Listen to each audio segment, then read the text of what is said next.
News 8 is focusing on cybersecurity tonight. Everything from protecting your personal information to avoiding risky websites. Maureen has been chatting with our experts from Grey Castle Security tonight, and you can too. Maureen, what's the number to call?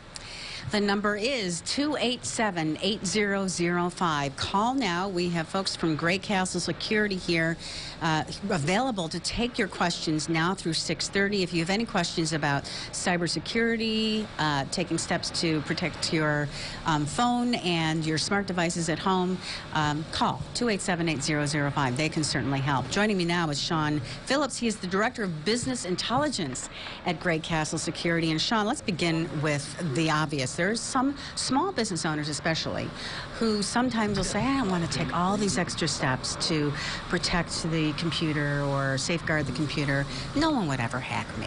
But that's a myth. It really is, and at the end of the day, the common concept is I look across over the seas and I see, things like North Korea's hacking people, Iran's hacking people.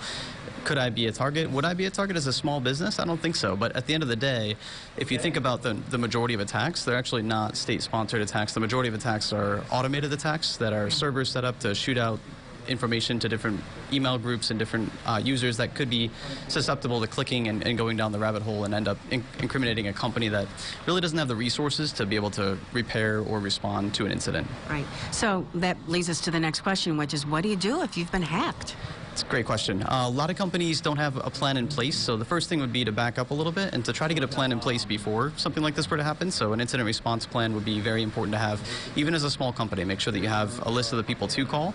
So whether that's your lawyer first, because we don't like to say the word hacked. We think of that as kind of a taboo word. We try to make sure that everyone goes through legal to be sure that legal can tell you whether you have or have not, because just because something's misplaced or something may have been moved, not always the case that you've been hacked. So be sure you've been hacked in the first place, and then once you have determined that you have been through legal, then try to pursue what the next steps would be based on their counsel.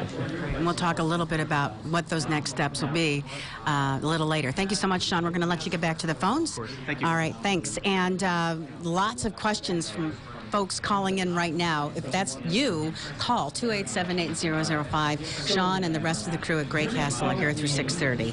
Let's send it to John Kutchko. Hi, John. Hey, Maureen, thank you.